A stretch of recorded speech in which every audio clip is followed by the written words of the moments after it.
మందులందరికీ నమస్కారం. గ్రంథాలయ కార్యక్రమానికి స్వాగతం మిత్రులారా. మొదటగా బ్రహ్మర్షి పితామహ పత్రిజీకి ప్రణామాలు తెలియజేసుకుందాం.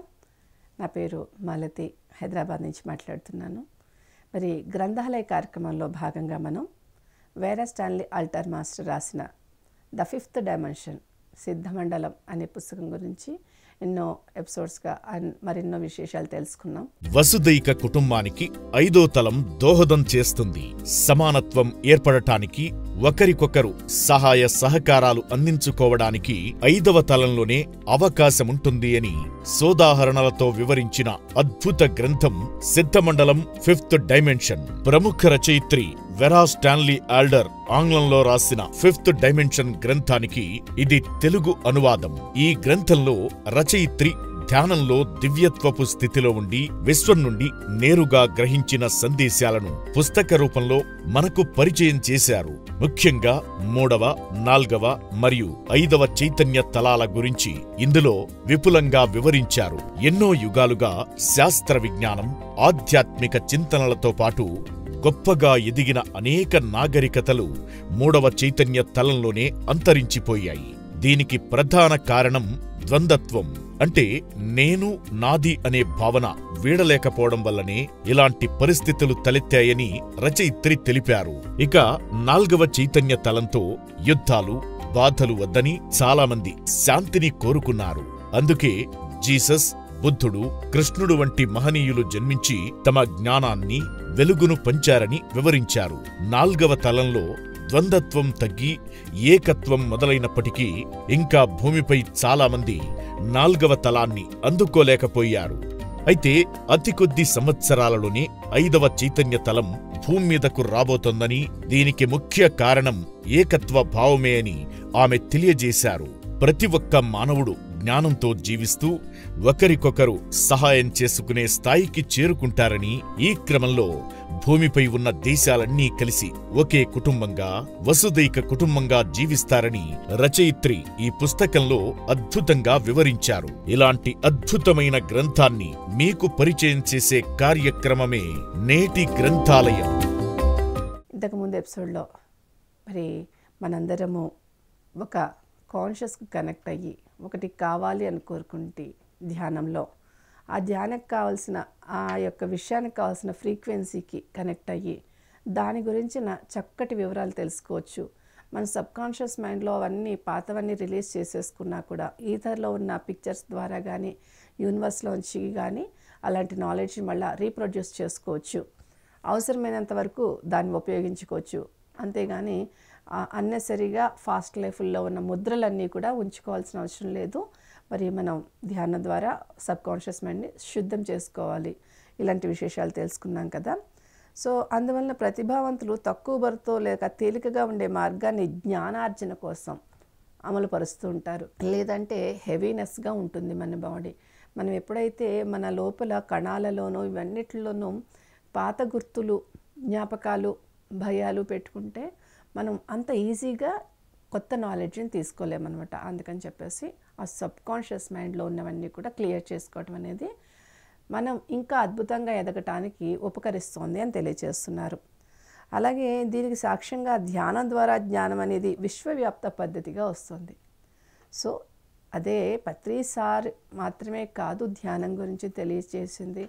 టార్కం సెరడారియన్ గారు తీసుకున్నా, ఇంకా ఏ న్యూ ఏజ్ మాస్టర్ తీసుకున్నా కూడా ధ్యానం లేకుండా ఏ పద్ధతి గురించి తెలియచేయలేదు. సో ఇప్పుడు ఈ మేడం కూడా చెప్పింది ఏంటంటే విశ్వవ్యాప్తంగా అందరూ ధ్యానం చేయాలనే ఆ భావనలోకి వస్తున్నారు అని చెప్పేసి తెలియచేస్తూ, అలా వస్తున్నారు కాబట్టి ఇలాంటి డైమెన్షన్ చేంజ్ అనేది ఈ భూమి మీద జరగబోతుందన్న విశేషాలు ఆవిడ బాగా తెలియచేశారు. సో ధ్యాన శక్తిని వృద్ధి చేసుకున్నట్లయితే లేదా బుద్ధిని నియంత్రించినట్లయితే ఎంతో ఆశ్చర్యకరమైన సమాచారాలు మనకి అందుబాటులోకి వచ్చేస్తాయి.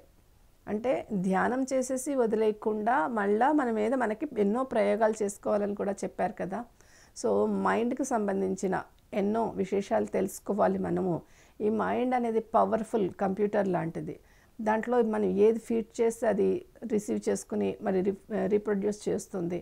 యూనివర్స్ నుంచి వచ్చే నాలెడ్జ్ అంతటినీ కూడా అలా అద్భుతంగా స్వీకరించి మళ్ళీ రీప్రొడ్యూస్ చేయటం అనేది మనం చెయ్యగలం. కాబట్టి ఈ మైండ్ అనే దాన్ని చక్కగా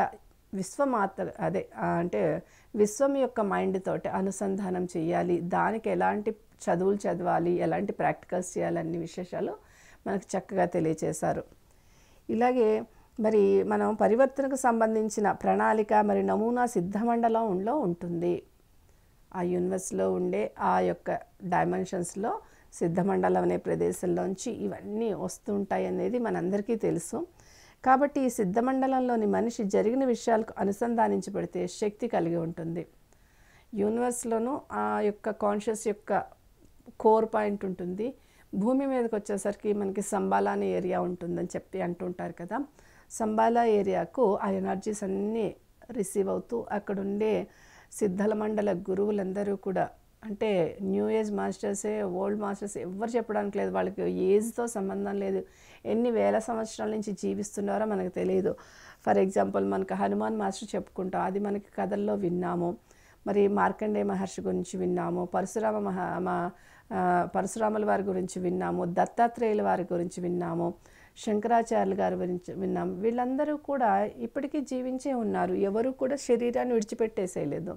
అలాగే ఎంతోమంది జీవ సమాధులై వెళ్ళినారు. లేకపోతే అసలు వాడి పేరు అడ్రస్ కూడా తెలియదు. వాళ్ళు కాంతి శరీరాలను చేసుకుని ఇప్పటికీ ఉన్నారంటే వీళ్ళందరూ ఈ భూమిని సంరక్షించటంలో, ఈ భూగ్రహ చుట్టూ ఉన్న గ్రహమండలాన్ని స్థిరీకరించటంలో సప్త ఋషులు మరి వీళ్ళందరూ కలిసి ఎంతో వర్క్ చేస్తూ ఉంటారు కదా.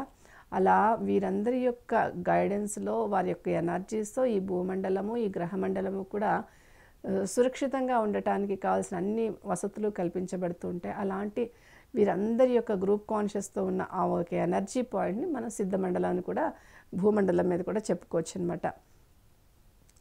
సో ఈ సిద్ధమండలంతో మనం కూడా కనెక్ట్ అయినప్పుడు మన ఎనర్జీ లెవెల్స్ అన్నీ కూడా అద్భుతంగా వృద్ధి చెంది మనం కూడా లోక కళ్యాణంలో ఉపయోగపడటానికి అవసరమైన నాలెడ్జ్ అంతా వారి ద్వారా కూడా మనలో గైడెన్స్ దొరికి మనలోనే ఉన్న అపరిమితమైన జ్ఞానానికి, అనంత తత్వానికి మనం కనెక్ట్ అవుతామని తెలియజేస్తున్నారనమాట. అలాగే గడిచిన గొప్ప యుగమే ఒక ఉదాహరణగా చూసుకుంటే కూడా వ్యక్తిత్వం అనేది మానవ లక్షణం మాత్రమే కాదు, జీవితాన్ని చూపించే విశేషమైన వ్యక్తిగత విషయాలన్నమాట. అంటే వ్యక్తిత్వం అంటే మన యొక్క వ్యక్తిత్వం మన లక్షణం అనుకుంటున్నాం. ఇక్కడ రాబోయే కాలాల్లో లేకపోతే పురాతన కాలాల్లో ఎవరన్నా వాళ్ళ వ్యక్తిత్వం ఏమంటే వాళ్ళ వరకు మాత్రమే కామన్గా ఉండేది కాదు. ఇది అందరి కోసం, ప్రపంచం కోసం పాటుపడే ఆ వ్యక్తిత్వం అనేది అసలైన వ్యక్తిత్వంగా అద్భుతంగా రాబోతుంది అని తెలియజేస్తున్నారన్నమాట. అందువలన వారు దీని నుండి నేర్చుకున్నది ఏమిటంటే వారిలో కొంత భాగం చాలా పురాతనమైన ప్రభావాన్ని కలిగి ఉంటుంది. చాలా కాలం దాదాపు ఒకే పరిస్థితుల్లో జీవితాలు రకరకాల విషయాలకు వ్యక్తిగతంగా అభివృద్ధి చెందిన ఆ యొక్క గైడెన్సు, ఈ సిద్ధమండం గురువులు ఎంతతో కాలం జీవించిన వారి యొక్క గైడెన్సు ఇవన్నీ కలిపినప్పుడు విశ్వం యొక్క వ్యక్తిగతంగా మారిపోతాం మనం. భౌతికమైన వ్యక్తిగతాలన్నీ మరలిపోతాయి అన్నమాట. అలాగే మరి వారి యొక్క ఆధ్యాత్మిక జ్ఞానం మరి ఆత్మ లక్షణం చాలా కాలపు అనుభవం ద్వారా నిర్మించబడుతుంది. కాబట్టి ఇది భూగోళం మీద ఏర్పడుతుందని కాదు. ఓన్లీ వాళ్ళు ఇలా ఎదిగిన వాళ్ళు ఓన్లీ ఈ భూగోళానికి మాత్రమే పరిమితమైన జ్ఞానంతో ఉండరు. మరి ఎన్నో గోళాలతో ఒక లక్షణంగా ఏర్పడిపోతారు. అన్ని గోళాలతోటి, విశ్వంతో వారి యొక్క లక్షణం ఏంటంటే ఇది నాది, అది నీది అనేది ఉండదు. నేను ఎగ్జాంపుల్కి మీకు ఋషులు, యోగులు, నారద మహర్షి ఇలాంటి వాళ్ళు చెప్పాం కదా. అంటే ఏంజల్స్ లేకపోతే వీళ్ళందరూ కూడా ఉంటారు, ఆర్కేంజల్స్ ఇలాంటి వాళ్ళు చెప్పుకున్నా, లేదంటే మరి చాలామంది దేవదూతలనో లేకపోతే దేవతలనో ఇట్లా ఎవరైనా చెప్పండి. వాళ్ళు అనేక డైమెన్షన్స్లో అనేక చోట్ల తిరుగుతూనే ఉంటారు. ఇది నాది అనే శాశ్వతంగా ఉందా అనే ప్లేస్ ఏమి ఉండదు. చక్కగా ఎక్కడికి వెళ్తే అదే నాది అనిపించేలాగా మారిపోతుంది, అభివృద్ధి చెందవచ్చు. అలాగే జన్మ మళ్ళీ మళ్ళీ భూమి మీద తీసుకుంటూనే పునర్జన్మ అనుకుంటాం కదా. మామూలుగా మనం పునర్జన్మ అంటే భూమి మీద మాత్రమే తీసుకుంటాము అనుకుంటాము. కాదు, నువ్వు అనేక డైమెన్షన్స్లో వెళ్ళి అక్కడ కూడా జన్మ తీసుకోవచ్చు. అక్కడి నుంచి ఇక్కడికి వచ్చి జన్మ తీసుకోవచ్చు. ఇప్పుడు రాబోయే కాలంలో కూడా మనం ఏ డైమెన్షన్లో కావాలనుకుంటున్నా అక్కడికి వెళ్ళి జన్మ తీసుకోవచ్చు. అంటే మామూలుగా అయితే అందరూ ఈ జన్మను ఆఖరి జన్మ చేసుకోవాలి ఇలాంటి వర్డ్స్ నేను కూడా విన్నాను. సో ఒక సమయంలో నాకు ఇదే ఆఖరి జన్మని క్లారిటీగా తెలిసిందని చెప్పేసి పత్రి సార్ని సార్ ఇలా తెలియచేశారని అంటే నెత్తి మీద ఒకటి కొట్టారు. ఏంటి ఆఖరి జన్మ అనేసి. అప్పుడు అర్థం కాలేదు. తర్వాత అర్థమైంది, మనము ఇక్కడ జన్మ తీసుకున్నా, అక్కడ జన్మ తీసుకున్నా, ఇంకొక చోట జన్మ తీసుకున్నా, హయ్యర్ డైమెన్షన్స్లోకి వెళ్ళినా మనం సేవా దృక్పథంతో మరి యూనివర్సల్ పీపుల్గా మారిపోవటం వల్ల అక్కడ కూడా మళ్ళీ ఇలాంటి వర్క్స్ చాలా చేస్తాం. సార్ చాలాసార్లు అనౌన్స్ ఇలాంటి మాటలు చెప్పారు. కనుక ఆత్మకు అనేది చావు లేనప్పుడు తను ఎక్కడ ఏమి వర్క్ చేయాలనుకుంటుందో అక్కడికి వెళ్తుంది అనేది ఇక్కడ తెలియజేస్తున్నారనమాట. అలాగే ఎందుకంటే ఇతర గ్రహాల మీద లేక గోడాల మీద కూడా జీవితం అనేది ఉంటుంది. ఈ విధంగా అయితే ఏ విధంగా అయితే కీటకం అంటే ఒక మనము క్యాటర్పిల్లర్ అంటాం కదా, దాన్ని కకూన్లోకి వెళ్ళిపోయి నిద్రపోయినట్టుగా ఉంటుందో తర్వాత ఏమవుతుంది, ఒక అద్భుతమైన ఫ్యూచర్ని తను ఊహించుకొని రంగురంగుల ఎగిరే సీతాకొక చిలకలా మారుతుంది. తను అంతకుముందు ఎలా ఉంది, ఒక గొంగళి పురుగులాగా ఉంది. తర్వాత ఎలా ఉంది, ఒక బటర్ఫ్లై లాగా అయింది. అలాగే మనం కూడా భూమండలం మీద ఒక క్యాటర్పిల్లర్ లాగా ఉండి కొన్ని అనుభవాలు నేర్చుకుంటే మళ్ళీ ఉన్నత లోకాల్లోకి వెళ్ళి మళ్ళీ కొంతకాలం అక్కడ కొన్ని అనుభవాలు పొంది, అంటే అదే మన యొక్క గూడులో ఉన్నట్టు మళ్ళీ ఇంకా అనుభవాలు పొందిన తర్వాత ఇంకా ఉన్నత లోకాల జ్ఞానాన్ని తెలుసుకుని అలా బటర్ఫ్లైలా ఎగురుతున్నట్లుగా ఎప్పటికప్పుడు మనకి ఆత్మోన్నతి జరుగుతూనే ఉంటుందంట వివిధ లోకాల్లో కూడా. అంటే ఇక్కడ వేరే మేడము అన్ని వివరాలు చక్కగా భూమండలం మీదే కాకుండా అనేక మండలాల్లో కూడా అనేక డైమెన్షన్స్లో అనేక గ్రహాల మీద మనం జన్మలు తీసుకున్నా కూడా అది కూడా పునర్జన్మగానే, అంటే మళ్ళీ జన్మిస్తున్నాం. కాకపోతే ఈ భూమండలం మీద అమ్మ కడుపులోంచి వస్తాం కాబట్టి ఇక్కడ ఏమవుతుంది, ఈ అమ్మా నాన్నల యొక్క ఫ్యామిలీ ట్రీ నుంచి వచ్చిన కర్మ సంబంధమైన విషయాలతో కనెక్ట్ అయి ఉంటాం. అక్కడికి వెళ్ళినప్పుడు ఇలాంటి కర్మ సంబంధాలతో జన్మ తీసుకోవాల్సిన అవసరం లేదు. అందుకే ఈ భూమండలం మీద ఆఖరి జన్మ అనే మీనింగ్ ఏంటంటే ఏ అమ్మ కడుపులోనో ఏ కర్మలతోనో పుట్టాల్సిన అవసరం లేదు. ఒకవేళ జన్మ తీసుకుని వచ్చిన కారణ జన్మం అంటే ఒక కారణార్థం వస్తారు, వచ్చిన వీళ్ళ కర్మలు ఏమీ తీసుకోకుండా ఉండేలాగా చక్కటి ఏర్పాట్లు అవి జరుగుతాయి. చాలా డీటెయిల్ విశేషాలు ఉన్నాయి. ఆ టాపిక్ ఈ బుక్లో లేదు కాబట్టి నేను చెప్పట్లేదు. కానీ మరి జీసస్ లాంటి వాళ్ళు వీళ్ళందరూ మరి తల్లిదండ్రుల కలయిక వలన ఇట్లా పుట్టలేదు. మరి దత్తాత్రేయుల వారు మరి ఇద్దరి యొక్క శక్తి సాధన వల్ల ఎలా క్రియేట్ అయ్యి ఒక శక్తి జన్మ తీసుకున్నారో మనకు తెలుసు. అలాగే కుమారస్వామి జననం కానీ ఇవన్నీ కథల రూపంలోనే కాదు, ఉన్నత తలాల్లోకి వెళ్ళాక మనం ఇలాంటి జన్మలు తీసుకుంటాం తప్ప ఉరికినే అమ్మా నాన్నల యొక్క కలయికతోటి కాదు, అలాంటి పునర్జన్మలు తీసుకుంటాం అనమాట. అలాగే మనుషులు బుద్ధులు కూడా చీకటి అనే జైలు నుంచి వెలుగనే ప్రపంచంలోకి వస్తున్నాయి అందరూ ఇప్పుడు భూమండలం మీద. కనుక విశ్వానికి అంతం లేదు కాబట్టి ఇంకా ఆ చైతన్య కాంతిలో వారు ఎన్నెన్ని ప్రాక్టికల్స్ అన్నా చేస్తారు. ఎందుకంటే ఈ భూమి మీద చాలా యుగాలుగా ఉండిపోయారు చాలామంది. వాళ్ళు చీకటిలోనే ఉండిపోవటం వల్ల ఇప్పుడు వాళ్ళకి ఊపిరి ఒక స్వేచ్ఛ లభించబోతుంది. అందుకని అనేక డైమెన్షన్స్లో జన్మలు తీసుకోబోతారు అని చెప్తున్నారనమాట. అలాగే మరి ఇక్కడ ఎన్నో అవకాశాలు చైతన్య శరీర కేంద్రం నుండి విడుదలై సిద్ధమండలంలో స్వేచ్ఛగా ఉంటుంది.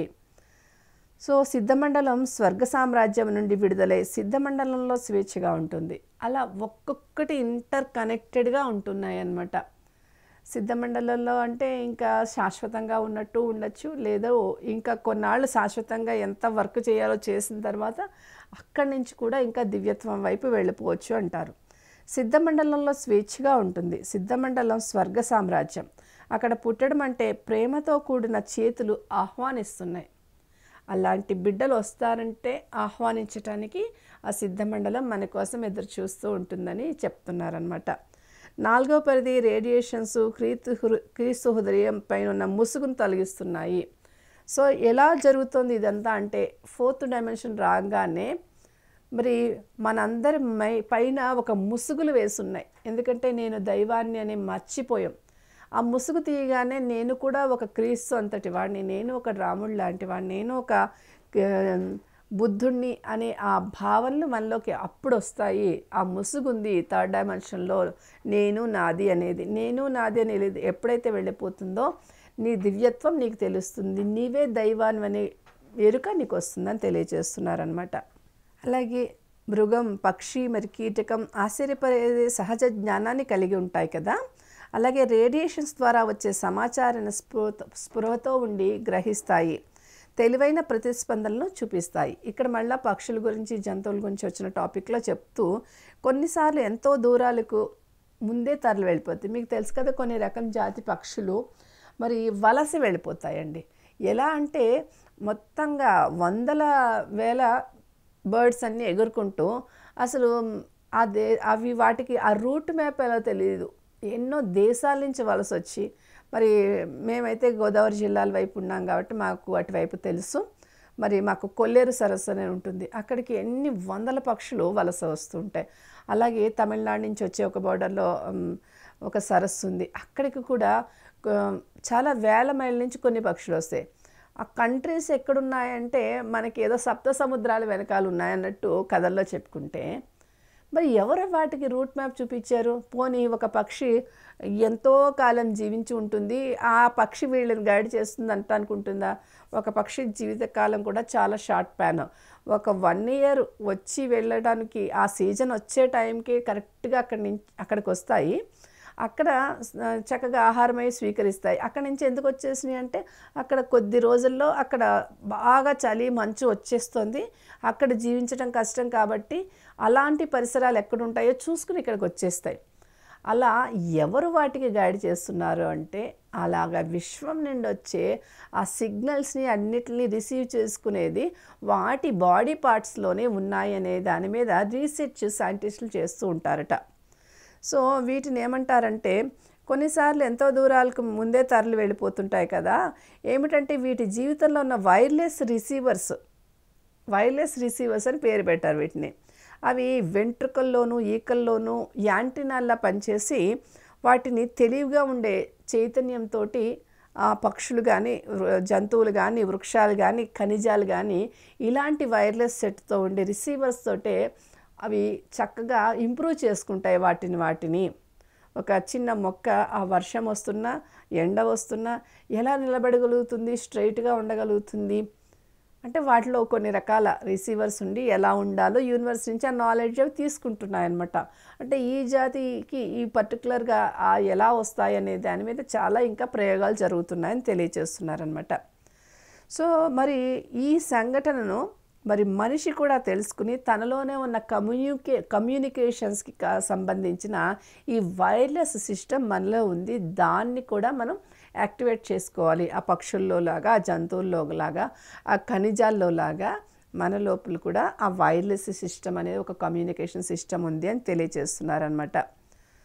సో వారు ఇలా ఈ ప్రయోగాల మీద రాబోయే కాలంలో అవి విజయవంతమయ్యే వరకు కూడా విశ్రాంతి తీసుకోకుండా, అలుపెరగకుండా ప్రయోగాలు చేయబోతున్నారు రాబోయే కాలంలో అని చెప్తున్నారనమాట. అలాగే మానవులు తమకున్న క్రింద రాజ్యాల్లోని జీవులు ఒకదానికొకటి ఎలా సమాచారం గ్రహిస్తున్నాయో తెలుసుకుని వాటికి సంబంధించిన రేడియేషన్స్ కనుక్కుంటారు. అది కూడా మళ్ళీ ఆ యానిమల్స్ తోటి, ఆ పక్షులతోటి సంపర్కం చేసి వాటిని అడిగి మీరు ఎలా వీటిని గమనించగలుగుతున్నారో మాకు గైడెన్స్ ఇవ్వండి అని అడిగితే అవి ఇవ్వటం, ఇలాంటివన్నీ చేసుకుని మెల్లగా వారు కూడా ఇంప్రూవ్ చేసుకోబోతారని తెలియజేస్తున్నారనమాట. సో మానవులు మూలాల నుంచి బ్రహ్మాండమైన కాంతికి చెందిన వస్తువులను, తన చుట్టూరు తేడాతో ఉన్న వాతావరణ వివరాలను ఇవన్నీ కూడా తెలుసుకోబోతున్నారు. అలాగే శ్వాసక్రియకు సంబంధించిన వేరు రిథమ్స్ని మరి ఆసనాల్ని సాధనం చేయడం ద్వారా కొన్ని రకాల పోషణలను గ్రహించే అవకాశం ఉంది. ఇది అసలు ఎంత అద్భుతం అంటే చాలామంది యోగులు మరి హిమాలయాస్లోనూ ఇంకెక్కడెక్కడో మొత్తం ప్రపంచం మీద ఎక్కడెక్కడ ఉన్న యోగులు వీళ్ళందరూ ఎక్కువ శాతము సాధనలోనే ఉంటారు, ఆహారం తీసుకోరు. ఆ ఆహారం తీసుకోకుండా వాళ్ళు ఎలా జీవిస్తున్నారు అంటే వారు కొన్ని శ్వాసక్రియలను చేయటం వల్ల వాళ్ళకి ఆకలి దప్పుకి లేకపోవటము, కానీ ఆ శరీరానికి కావాల్సిన పోషణ ఆ సూర్యకిరణాల నుండి, ఈ చంద్రకిరణాల నుండి, ఈ ప్రకృతి కిరణాల నుండి, ఇలాంటి వాటి నుంచి తీసుకునే ఒక టెక్నాలజీ ఉంటుంది. వారికి ఇంకా సైంటిఫిక్గా అది తెలియకపోయినా శ్వాసక్రియలు చేశారు, వారి గురువుగా చెప్పారు, వీళ్ళకి అయిపోతుంది. కానీ రాబోయే కాలంలో వీటి నుంచి అసలు ఏమేమి జరుగుతున్నాయి అని తెలుసుకోవటానికి అవకాశాలు ఉన్నాయని చెప్తారు. ఫర్ ఎగ్జాంపుల్ మీకు చెప్తాను చూడండి. మరి ఒక యోగి ఆత్మకథ పుస్తకం రాశారు మనకి యోగానంద పరమహంస గారు, వారికి ప్రణామాలు తెలియచేసుకుందాం. అందులో గిరిబాల అనే ఒక క్యారెక్టర్ గురించి వారు రాశారు.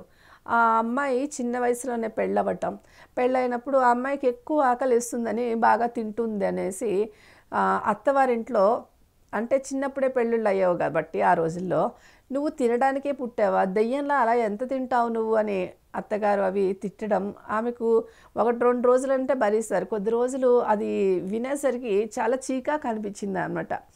ఎందుకు నేను ఇంత ఆహారం తినాలి, నాకు అవసరమే లేదు, వీళ్ళ చేత నేను ఎందుకు తిట్లు తినాలి అని చెప్పేసి, భగవంతుడా నాకు ఈ వరం ఇవ్వు, నేను అన్నమే ముట్టుకోను, నేను ఏ ఆహారం ముట్టుకోను, మట్టి తింటాను, అయినా నేను హాయిగా బ్రతుకుండాలి, నేను అన్ని పనులు చెయ్యాలి అని చెప్పి ఒక వరం అట్లా అడిగాను. అంతే, ఆ రోజు నుంచి నాకు ఆకలి వేయలేదు, నేను అన్నం తినలేదు, నాకు ఆకలి వేసినప్పుడు గుప్పుడు మట్టి తిన్నానని చెప్తారనమాట. కానీ ఆ చిన్న వయసు నుంచి ఆవిడ అలాగే ఉన్నారు. ఆమె పెద్ద వయసు కూడా అయిపోతుంది, ఆల్మోస్ట్ వృద్ధాప్యం కూడా వచ్చింది, ఆమెకు సంతానము అదంతా కూడా ఉంటుంది. అప్పుడు మరి యోగానంద గారు వెళ్ళి ఆమెను ఇంటర్వ్యూ చేస్తారు. ఇంటర్వ్యూ చేసి ఫొటోస్ అవి కూడా తీసాక అప్పుడు అడుగుతారు, అమ్మ మీరు కేవలం మట్టి తింటున్నారని ప్రజలు అనుకుంటున్నారు, కానీ మీరు కాంతి నుంచి ఆహారం తయారు చేసుకుంటున్నారు కదా మీ శరీరంలోనూ, అలాంటి వివరాలు అడుగుతారు. ఆమె ఏమంటుందంటే, అది గురువుగారు చెప్పిన విషయం, నేను ఇలా పబ్లిక్గా చెప్పకూడదు నాయనని అక్కడికి ఆపేస్తారు. కానీ ఇలాగే ఉంటుందన్నమాట. ఇలా ఎంతోమంది నిరాహార యోగిన్లు, అందులోనే మీకు బుక్స్లో రాశారు మనకి తెరిసా నాయ్మన్ అనేసి, ఆవిడ అంతే ఆహారం స్వీకరించరు.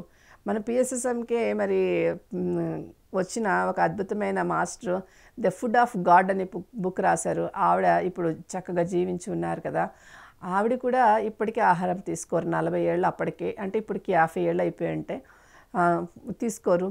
అలాంటి వాళ్ళందరూ ఈ దివ్య కాంతిని, ఈ కిరణాల నుంచి తీసుకుని ఈ శరీరాన్ని ఎలా పోషించుకోవచ్చు అలాంటి నాలెడ్జ్ అంతా తెలుసుకున్నారు, ఆల్రెడీ చేస్తున్నారు వాళ్ళందరూ. ఎందుకంటే వాళ్ళందరూ ఇంతకుముందే ఈ 5th డైమెన్షన్ ఎనర్జీ లెవెల్స్కి వచ్చేసారనమాట. అంటే 5th డైమెన్షన్ 4th డైమెన్షన్ ఈ భూమి మీద ఇంకా రాకముందు కూడా ఆ లెవెల్స్కి ఎదిగిన వాళ్ళు ఎంతోమంది ఉన్నారు. ఈ యోగులు వీళ్ళందరూ ఎదిగిన వాళ్ళే. అంటే మనం సాధన చేయాలి, కానీ మనము ఈ భూమి మీద ఎన్ని డైమెన్షన్స్ లెవెల్కి ఎదగొచ్చో అంతా ఎదగొచ్చు అనేది వాళ్ళందరూ రుజువు చేశారు. ప్రూఫ్లు ఉన్నాయి మన దగ్గర. లాస్ట్ పేజ్లో ఆవిడ అలా ప్రూఫ్ చేసిన వాళ్ళ యొక్క లిస్ట్ కూడా ఇచ్చారనమాట మనకి. ఇలాగే మళ్ళా ఇంకా మన లోపల అనేక రకాల ప్రశ్నలు వస్తూ ఉంటాయంటే ఆ ప్రశ్నలు ఎలా ఉంటాయో చూద్దాము. పాము ఎందుకు ఇలా చుట్టుకుని ఉంటుంది, పక్షి ఎందుకు పాడుతూ ఉంటుంది, మనకి కోకిల పాడుతుంది కదా, మరి ఎందుకు నిద్రపోవటానికి ఒంటి కాలు మీద కొంగ అలా నుంచి నేను నిద్రపోతుంది, ఇది వజ్రం అని నిరూపించే కిరణాలు ఏమిటి, ఇలా ప్రతి విషయాన్ని చూసిన దాని మీద ఆలోచించి దానికి ఉన్న వెనకాల ఉన్న టెక్నాలజీ ఏంటి, ఇలాంటివన్నీ కనుక్కోబోతారు. ఫర్ ఎగ్జాంపుల్ ఓషో మహారాజు ఉన్నారు మనకి, ఓషో మాస్టర్. ఆయన ఎప్పుడూ నీటిని చూస్తూ మరి ఆయన ఆ యొక్క ప్రవాహంలో లాగే నా యొక్క ఆధ్యాత్మిక ప్రవాహం ఎలా వెళ్ళొచ్చు అని కనుక్కున్నారు కదా. అలాగే మరి రాంతా మరి గాలిలాగా తాను కూడా ఒక గాలి అంత స్వేచ్ఛగా తన యొక్క డివైనిటీని పెంచుకున్నారు కదా. ఇలాంటి ప్రశ్నలు వచ్చినప్పుడే దానిలోంచి చక్కటి జ్ఞానాన్ని పొంది దాన్ని ఎందుకు కూర్చుంది, ఎందుకు నుంచుని చేస్తోంది, ఇలాంటివన్నీ చిన్న ప్రశ్నలకు ఆన్సర్ కాదు, దాని నుంచి ఒక టెక్నాలజీని క్రియేట్ చేయబోతారనమాట రాబోయే కాలంలో. అది నేను తెలియజేస్తున్నాను. సో ఈ రహస్యాలను ప్రతి ఒక్కటి ఒక ఉపయోగాన్ని కలిగి ఉంటాయి. అవి వాటి యొక్క స్వంత జీవించే శక్తిని పెంచుకుంటాయి. సో మనుష్య జాతి తమకన్నా కిందనున్న రాజ్యాల్లో జీవుల నుంచి ఎన్నో ముఖ్యమైన గౌరవప్రదమైన విశేషాలను తెలుసుకుని వాటిని ఈ భూమండలానికి ఎంతో ఉపయోగపడేలా వాటిగా తీర్చిదిద్దుతారు అని తెలియజేస్తున్నారు. మరి మనకి తెలుసు రైట్ బ్రదర్స్ కంటే ముందు కూడా ఎంతోమంది ప్రయోగాలు చేశారు. పక్షి గాల్లో ఎగురుతుంది, మనిషి ఎందుకు ఎగరలేడు అని ప్రయోగాలు చేసే కదా. ఎంతో ప్రయోగాలు చేసిన తర్వాతనే మరి ఈ రైట్ బ్రదర్స్ విమానం కనుక్కున్నారు అని చెప్తారు. అంతకుముందే ఎయిర్ బెలూన్లో ఎగిరి వెళ్ళిన వాళ్ళు, ఇలాంటి దాని మీద ఎన్నో మూవీస్ కూడా ఉన్నాయన్నమాట. అది హాట్ బెలూన్ అని చెప్పేసి ఆ సైంటిస్టులు ఎట్లా ప్రాక్టికల్స్ చేశారు అని చెప్పేసి, అలా ఇవి కూడా మనకి ఒక పెద్ద గొప్ప ఇన్వెన్షన్ లాగా అవుతుంది. ఒక పక్షి ఎగురుతుందన్న దాని ఇన్వెన్షనే ఈరోజు విమానాలు మనకి. అలాగే వీటి నుంచి అనేక రకమైన ఇన్వెన్షన్స్ రాబోతున్నాయి, అది కూడా ఎంతో గౌరవప్రదమైన ఇన్వెన్షన్స్గా ఉండబోతున్నాయని తెలియజేస్తున్నారనమాట. అంటే దైవత్వానికి మరి పదార్థ నిర్వహణకు మధ్యనున్న సంబంధం తామే ఒక బ్రిడ్జి. మనం ఆ దైవత్వానికి మరి మన ఈ యొక్క భూమండలానికి మధ్యలో వారధిగా పెద్దన్నలుగా మనం ఉన్నాం. కాబట్టి దీనిలో ఉన్న నాలెడ్జ్ని తీసుకొని అందరికీ పంచాల్సింది మనమే, మానవులమే అని తెలుసుకుని వారు ముందుకు అడుగు వేయబోతున్నారని తెలియజేస్తున్నారు. బాగుంది కదండి. ఆ మనమే అన్న దాంట్లో మనం కూడా ఉన్నామండి. సో మనం కూడా ఎన్నో ప్రయోగాలు చేయాలని ఇలాంటి పుస్తకాలు మనకి తెలియచేయడానికి పత్రి సారు ముందుకు వచ్చారు. మరి చక్కగా ప్రయోగాలు చేద్దాం. దానికి ముందు చాలా ఎక్కువ ధ్యానం చేద్దాం.